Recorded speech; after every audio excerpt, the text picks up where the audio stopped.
സംസ്ഥാന ഉത്തരവാദിത്ത ടൂറിസം മിഷന്റെ പ്രവർത്തനങ്ങൾ എല്ലാ വിഭാഗം ജനങ്ങൾക്കും ഊന്നൽ നൽകിക്കൊണ്ടുള്ളതാണെന്ന് യുവൻ വുമൺ സംസ്ഥാന കോർഡിനേറ്റർ ഡോക്ടർ പി ജയരാജൻ.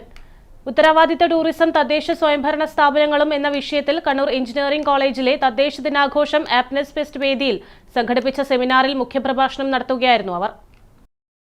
സ്ത്രീ സൗഹൃദ വിനോദസഞ്ചാര പഞ്ചായത്ത് എന്ന നേട്ടം കൈവരിക്കാൻ തദ്ദേശ സ്ഥാപനങ്ങൾ ശ്രദ്ധിക്കേണ്ടതിനെക്കുറിച്ച് യുവൻ വുമൺ സംസ്ഥാന കോർഡിനേറ്റർ ഡോക്ടർ പി ജയരാജൻ വിശദീകരിച്ചു. സംസ്ഥാനത്ത് പുതിയ 100 ഉത്തരവാദിത്ത ടൂറിസം കേന്ദ്രങ്ങൾ, 2 ലക്ഷത്തിലധികം പുതിയ ഗുണഭോക്താക്കൾ എന്നിവയാണ് ഉത്തരവാദിത്ത ടൂറിസം മിഷന്റെ ലക്ഷ്യങ്ങളെന്നും പി ജയരാജൻ പറഞ്ഞു.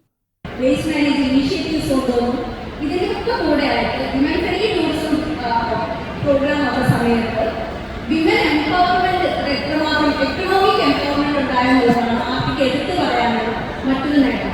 17,000 ആർട്ടി വിമൻ യൂണിറ്റുകളാണ് റെസ്പോൺസിബിൾ ടൂറിസത്തിൽ രജിസ്റ്റർ ചെയ്യപ്പെട്ടത് പ്രോഗ്രാം ലോഞ്ച് ചെയ്തതിനു ശേഷം.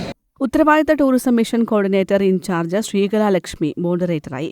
കടലുണ്ടി ഗ്രാമപഞ്ചായത്ത് മുൻ പ്രസിഡന്റ് വി അനുഷ, ടൂറിസം സംരംഭകരായ Jisha Vinod, E V Haris, Kudumbashree mentor Shuhad എന്നിവർ അനുഭവങ്ങൾ പങ്കിട്ടു.